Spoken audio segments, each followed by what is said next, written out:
as a community that talks a lot about technology, talks about the application of technology, sometimes talks about the promise and potential of technology, and also sometimes around the risk and fear of particular areas of technology. One thing continuously strikes me, which is how little we talk about the unintended cultural aspects that technology brings. And throughout the years, I've been working for a number of years with NHS organisations, other kinds of organisations too, to think about what the cultural shift becomes when technology sort of comes into place. And often many of the conversations I end up having about it are ones that have never been had before. I'd like to kind of just really quickly go through some examples that I've talked about and seen over the years that often there's no conversation happening around what it means. So the most obvious first one is around email culture. I've never found or met a single organization that has actually done any kind of cultural discussion and training around how we email and what we should do about it. Often email has become something which has become this huge mess of human fluff and stuff that we've now sort of fall into our lives and taken over our lives. And actually, one of the really interesting books that I read a number of years ago that led to me doing some activities with organizations was Deep Work by Cal Newport. I suppose, the next thing that we've sort of had come through is around technological protectionism in day-to-day life in organizations, such as Excel spreadsheets, and how what we've generally found in sort of like, having folders that are online and cloud-based has meant that we have a culture where there are certain things people can and can't access that are locked and locked down, and that we effectively have introduced a permission culture where certain people have certain layers of things. And quite often what I've seen is that can be quite risk averse and can be quite sort of almost sort of technologizing autocracy in organizations. Within the wider community, I think there's been a number of other areas that have been really, really interesting. I think a couple of years ago, there were two really big ones that kind of came to mind for me. The first one, obviously, as we all sort of understood and did kind of talk about, was sort of the pandemic sort of online sort of Zoom culture or Teams culture or whatever that might be that we're working in. And I think that was probably one of the areas where we did and have continued to talk quite a lot about it, probably just because it was a phenomenon that everybody went through at the same time, and it felt very different to many. Whereas many of the other ones we have tend to be sort of subtly and quietly introduced. At the same time, I found that what we started bringing in was Calendly culture. And I remember there was a time where actually I found that working with different people and introducing this thing where people could book in and take ownership of parts of my day and having that a lot more open started to really affect, I suppose, the dynamics of how I worked with people and how they worked with me, and expectations and boundaries and stuff like that.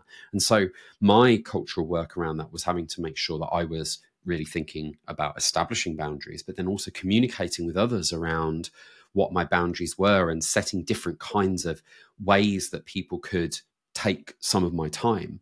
I suppose that was a very personal one, but I remember at the time, I actually found that I became hugely affected by the fact that my day was just organized by blips and blops in my day where I'd be in and out of work, and it was really affecting my productivity. And I did some videos. I did a week of videos just talking about dealing with that, actually, just as a way of recording the journey of thinking about it.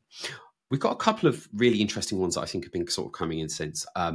One of them, of course, is Slack culture and Teams culture, which I think is, in the public sector, is still kind of coming through, but in our world, in the tech sector, we're probably seeing more of it. And going back to Cal Newport, who wrote Deep Work over there, he describes the phenomena of how organizations are effectively becoming a hyperactive hive mind, and how actually in the age that we're in, we've kind of moved from email, we've created a bunch of messiness, and then we've taken that messiness into our activity in sort of chat-based things where everything is sprawled and spread and everyone's involved, and there's so much information coming to us that we're just basically being peppered, but with a very different cultural expectation. You know, if you send someone an email, it can wait for a week. If you send someone a message or a group a message, it's like FOMO. You've got to be live. And I think, you know, one of the reasons that we've taken onto this is because we have a perception of more responsiveness culturally to this kind of stuff. The final one, which I've kind of been sort of tackling in a video yesterday, actually, was around the culture of everything. You know, we've gone from virtualization to the fact that now when we're in meetings, you know, everyone can be recorded. I have started finding that people have been coming into meetings, many different kinds of meetings, some which is acceptable to me and some which is unacceptable to me. And it's almost become this kind of sneak-in culture where people can kind of come and record it. It makes me wonder, what if 5 years ago we went into a meeting and it was an introductory meeting, I'd never met you before, and we went for a coffee in a coffee shop, and I set up a tripod and a big camera recording it and put it in front of us and said, oh, don't mind that, that's fine, that's okay, don't mind, that's just Ches, you know, Ches the camera. He's in the meeting with us, but he'll record us, and I'll share the recording with lots of people internally. You don't know who. I don't need to tell you, but you know, I'll share it with them. And actually, you know, this potentially has potential value, and I can really see the value in recording things. I often invite clients to record particular meetings. It would be helpful to go back and to make better use of my offerings. But actually, how this fits into a power dynamic, I worry less nowadays about power dynamic because I'm powerful. I'm not powerful at all, but like, because I suppose I come into these kind of meetings and generally most people want to talk to me, and I'm not really in a position where, you know, generally most people come to me to get some form of advice, and I'm not really in competition for work or anything like that. I don't really have to compete that much for work. So, you know, for me, when I say I'm not comfortable with this, they don't tend to query it. But for others, you know, who are maybe applying people in PR or comms or digital designers or something like that, it's very possible that there could be, or general job interviews, that people might have less ability to say no, and for things that they're very uncomfortable with. And all of this information overload and storage, where does it go? Particularly when we start thinking about, let's say, for example, people start writing reports. Here's a hypothesis, right? I have a meeting with somebody, it gets recorded, and they are on Microsoft 365. It then goes into a folder somewhere that is accessible by Copilot. Their Copilot then starts using that as part of their organizational knowledge without my permission, where I have given information, and out of context, that has then been taken to produce something which might be a client-facing report.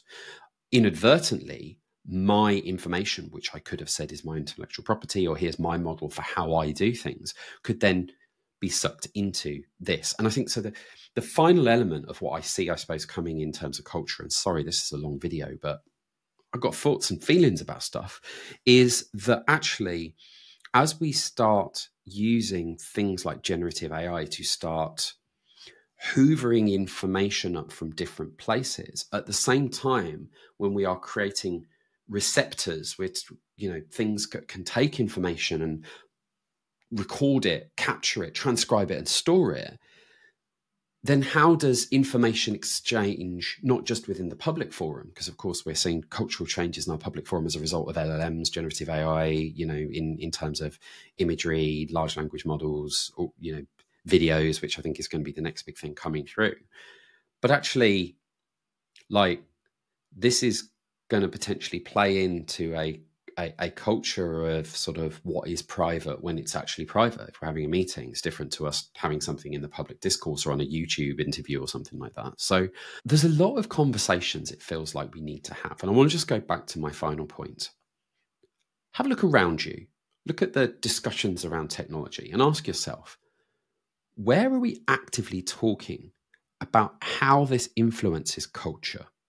Because culture, in my experience, culture in what I've seen and what I teach, is something that can become a very hard, firm rule that's very difficult to oppose. Culture becomes something where you obviously have to go with the flow or go against the grain. And culture comes in often inadvertently, and it becomes very impositive. I don't know the word, imposition. It becomes an imposition. And then we have to live with it, and we have to live with the consequences of it. So it's really important that we have conversations around culture. Otherwise, we live with the consequences of these things.